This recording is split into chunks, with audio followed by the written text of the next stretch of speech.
Programs like Tech Yes give real-world experience to students. By the time Kent School District students enter high school, the possibilities are endless. For instance, the video game industry generated over $7 billion in revenue last year alone and is one of the fastest growing job markets in the U.S. today. To create a product in this field, professional teams combine aspects of artistic design, animation, directing, computer engineering, and programming. But here in the Kent School District, at our own Kentwood High School, there's a group of students who are using the skills that they have acquired in the classroom to create their own games in the same way that professional game developers do every day. Myself, Mitchell, Terry, and Steven all took at least 2 semesters of Java with Ms. Henderson. So we have a basic programming background. Madison actually came up with the idea of the game in physics when we were talking about physics engines on the computers. Seine Guillotine, a volunteer software development group made up of KSD students, has spent the last year coordinating and creating their first project together. Each with their own expertise, the group as a whole relies on online resources, their gaming experience, and knowledge of computer technology to design and program their game. I said, hey, I know a guy who could do that, and we just put everybody together, and we needed a common direction to go, and we needed a kind of unifying force. And I just said, you know, hey, if it's all right with you guys, do you mind if I just act as project manager? And they're all like, sure. I'm the lead designer for the game. I come up with the stats for the characters, the units, how much damage they deal in battle, and how much damage they can take, and everything concerning that. The RPS factor is the system we came up with. We wanted a certain type of unit to be able to do lots of damage to other types of units, but at the same time be vulnerable to a different type of unit. I'm the team's 2D concept artist. During meetings, we'll make it clear what that week or that 2 weeks we need to improve on, or what we want to be done before the next meeting. And visually, I need to come up with what the new things in the game need to look like.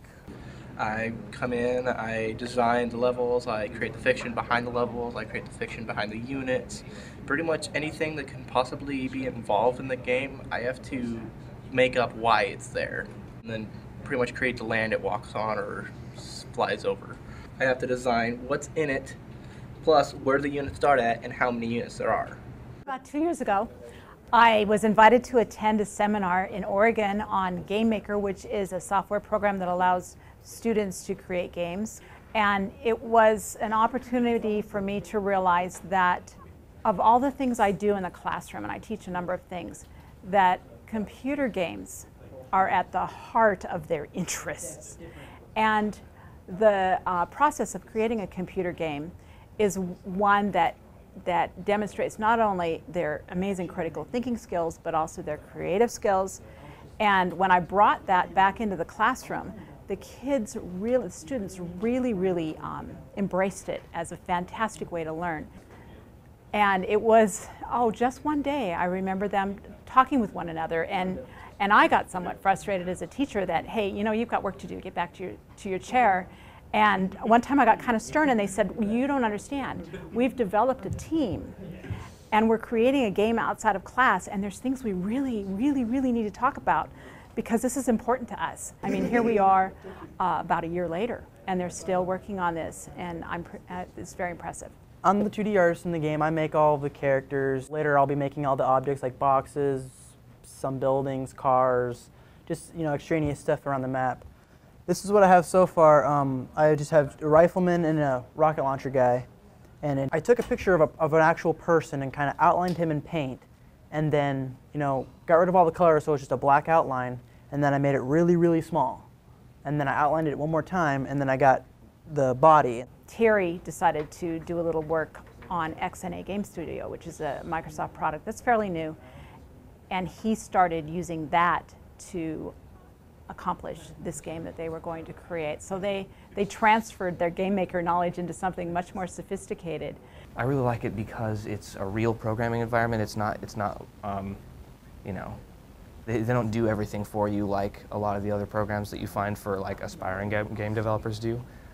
They do cover some of the important stuff, but it's not like carrying you through it. It's more like a safety net. The guys came along, you know, one day in a Java class, and they wanted me to, you know, be their programmer for this game, and I figured that'd be a good opportunity to gain experience. And then if it actually got good, you know, we'd have something to showcase for, you know, for the future. And I've tried to do it on my own, but I could never learn how to do anything, and it was really difficult on my own. And so when 5 more people came in perspective, it's really a lot easier than having to focus on just one thing. We started the project with several specific goals in mind where it was going to take us. One of those was specifically to learn some of these skills, how to work in a digital environment, how to work remotely, how to communicate remotely. The other goal was to create a program that we could showcase our skills with. So we're hoping that we can come out with a product that I can show on, for instance, my culminating project, or that I can take to college to a lesser extent, to a greater extent. Hopefully when I graduate college with a computer science degree, I can show to a digital, you know, programming company as this is something that I've made. I can do a project and you should hire me because I actually have some experience. Whether it's teaching in the classroom or going above and beyond on large-scale projects after school, individuals in the Kent School District are using technology every day to improve learning. From smartboards to laptops to Tech Yes to video game development, we've just seen the role that technology takes in the progression of student education.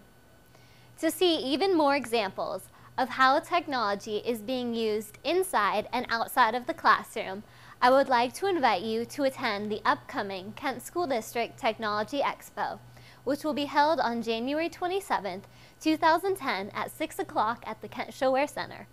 Mark your calendars now and plan on attending this exciting event. For more information, visit our website at techforkent.org.